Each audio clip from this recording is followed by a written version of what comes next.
Welcome back, everyone, for another deep dive.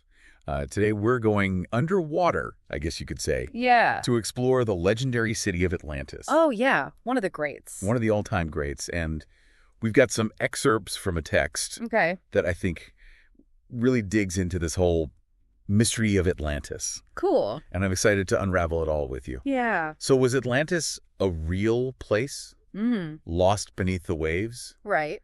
Or is it just a fantastic tale that's just kind of captivated us for centuries? That is the million-dollar question, isn't it? And what makes it even more intriguing, I think, is that even after centuries of research and speculation, there's still no definitive answer. Right. But that's what we're here to explore today. Yeah. We're going to look at the origins, the evidence, Yeah. the enduring fascination with this legendary city. Right, exactly. I think everyone has at least heard of Atlantis, Right. but maybe the details get a bit fuzzy. So Yeah. I know that our source material that we have starts with Plato, that ancient Greek philosopher. Yeah. What's his connection to this sunken city? So Plato's dialogues, Timaeus and Critias, written around 360 BCE, Okay. those are essentially our starting point for the Atlantis story. Okay.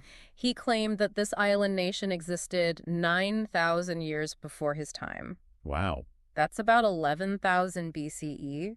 Okay. So a Yeah. period so far back that it predates most of what we consider recorded history. Wow. That's ancient. So what does Plato actually tell us about Atlantis? Is it just a name, or does he go into detail? Oh, he gets into details. Okay. And what's interesting is that he places Atlantis beyond the Pillars of Hercules, Okay. which we know today as the Strait of Gibraltar. Okay. Yeah. So imagine a civilization so advanced that it existed beyond what was considered the edge of the known world at that time. Wow. That's pretty wild. So not just some tiny island then. Right. What kind of details make this Atlantis so remarkable, especially for that era? Well, Plato describes a civilization with grand architecture, Okay. intricate canals crisscrossing the city. Canals? That makes me think of Venice. Yeah. But probably on a much grander scale. Probably much grander, yeah. Was Plato suggesting that they were as skilled as the Romans with aqueducts and engineering? Oh, that's a compelling comparison. Yeah. So the Romans were known for their aqueducts and their sophisticated water management. Right. And Plato's description of Atlantis definitely hints at a similar level of technological prowess. Yeah. He describes these canals as being critical for transportation and commerce, Okay. which suggests a society that had really mastered the flow of goods and people. So they weren't just surviving, they were thriving. Right. So if this Atlantis was so advanced and powerful, Yeah. why don't we have more concrete evidence of its existence? What happened to it? Well, according to Plato, Okay. the Atlanteans ultimately fell victim to their own success. Okay. Their prosperity led to unchecked ambition, greed, and a desire for conquest. Okay. They angered the gods, and as punishment, Atlantis was struck by devastating earthquakes and floods, Oh, wow. causing the entire island to sink beneath the waves. Talk about a dramatic ending. Right. It makes you wonder if Plato was drawing inspiration from real-world events like volcanic eruptions or earthquakes that might have wiped out a civilization. It's certainly possible. Yeah. The Mediterranean region, where Plato places Atlantis, is known for its seismic activity. Yeah. There's a theory that the volcanic eruption of Thera, now Santorini, Okay. around 1600 BCE, could have been the inspiration for the Atlantis myth. Okay. The eruption was massive, Yeah. and it would have just a devastating impact on the surrounding areas. That's a pretty strong contender, especially if the time frame somewhat aligns with Plato's account. It does. But are there other locations that researchers have considered as potential sites for Atlantis? Oh, absolutely. Yeah. The search for Atlantis has spanned the globe, Wow. from the Mediterranean to the Atlantic, Uh-huh. and even Antarctica. Wow. Some believe it could have been in the Atlantic Ocean itself, Okay. potentially near the Azores or the Bahamas. These locations were perhaps submerged due to rising sea levels or other geological events. So we've got the dramatic volcanic eruption theory, Right. possible submersion in the Atlantic, Yep. and even theories placing Atlantis in Antarctica, Right. a continent now covered in ice, but perhaps habitable in a distant past. Maybe. It's amazing how this one story has fueled so much speculation and exploration. I know, right? It's really It's incredible. a testament to the enduring power of mystery. It is. Wouldn't you say? Yeah. The idea of a lost civilization, Yeah. particularly one as advanced as Plato describes, Yeah. It just sparks our imagination and our desire to uncover the secrets of the past. It definitely does. It's like a puzzle we're all trying to solve. Yeah. But speaking of puzzles, let's try to piece together what life might have been like in this legendary city. Yeah. Beyond the grand architecture and the canals. Right. What did Plato tell us about Atlantean society? He actually provides quite a bit of detail about their culture and way of life. Okay. Which makes the story even more captivating. Okay, so we've got this picture of a city with this incredible infrastructure, possibly even rivaling the Romans. Yeah. But what about the people themselves? Yeah. What kind of society did the Atlanteans build? So according to Plato, they had a hierarchical system ruled by kings who were believed to be descended from Poseidon himself. Oh. Each king governed a specific district. Okay. And they came together as a council to make decisions Okay. that affected the entire island nation. A council of kings, that sounds like a recipe for power struggles. Right. Even if they were supposedly descended from a god. Yeah, maybe. Did Plato mention anything about their daily lives or their cultural practices? He does. He emphasizes a strong focus on education, physical prowess, and spiritual development. So kind of well-rounded. Yeah. The Atlanteans were described as skilled warriors. Yes. But also valued arts, music, and philosophy. Right. So it sounds like they weren't just a powerful military force. They had a rich culture. Yeah, it's fascinating to think about these aspects. Right. They weren't just a powerful military force. They had a rich culture with a focus on the arts and intellect. Yeah. Do we know anything about their specific art forms, like their architecture or music?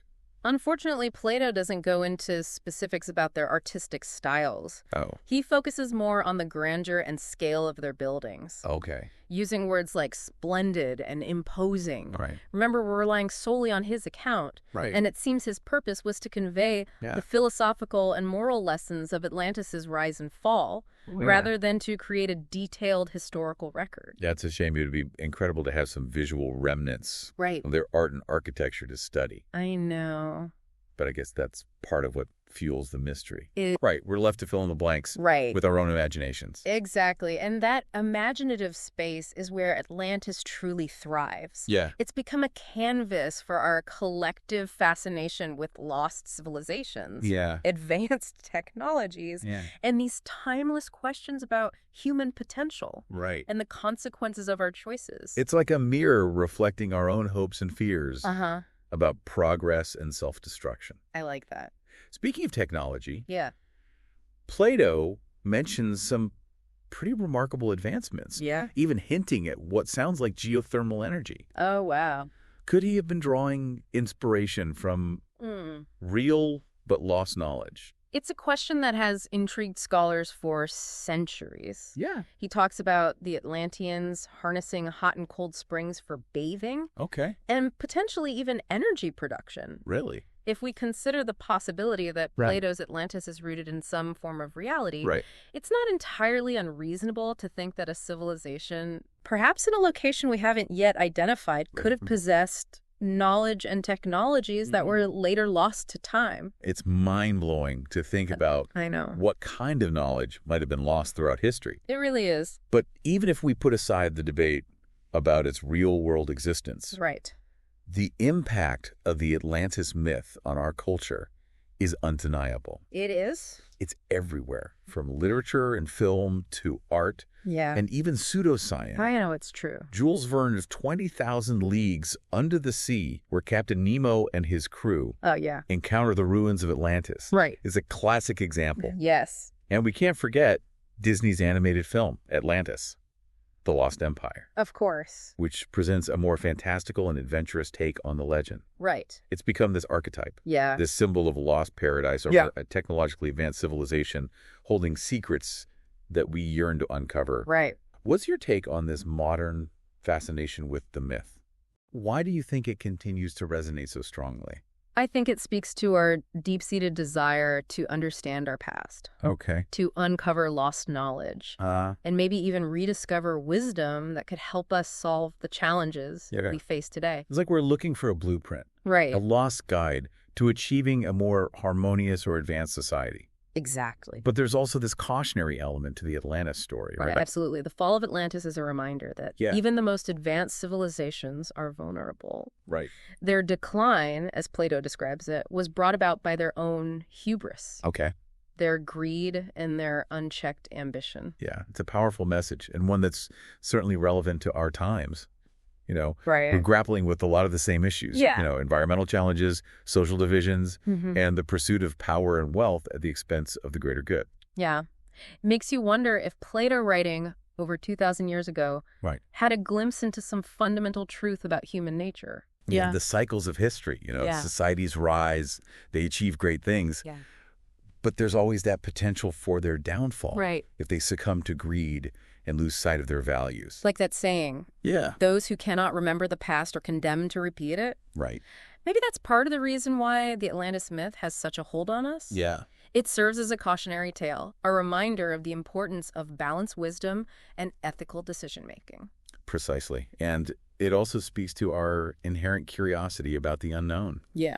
The search for Atlantis, both literally and metaphorically, represents our desire to understand the past, to piece together the missing fragments of history, and perhaps learn from the mistakes of those who came before us. It's fascinating to think about the enduring legacy of this myth. Oh, I know. Despite the lack of concrete evidence, it continues to inspire books, films, artwork, and even scientific expeditions. It's incredible. It's like we're collectively drawn to this mystery. Right. This possibility that something extraordinary might be hidden beneath the waves. It's a testament to the power of storytelling. Yeah. And the way that myths and legends can transcend time and culture. Absolutely. They tap into something deep within us, a yearning for adventure, a fascination with the unknown, and a desire to make sense of our place in the vastness of history. I think that's a beautiful way to put it. Thank you. The Atlantis myth, whether it's based in reality or purely a product of imagination,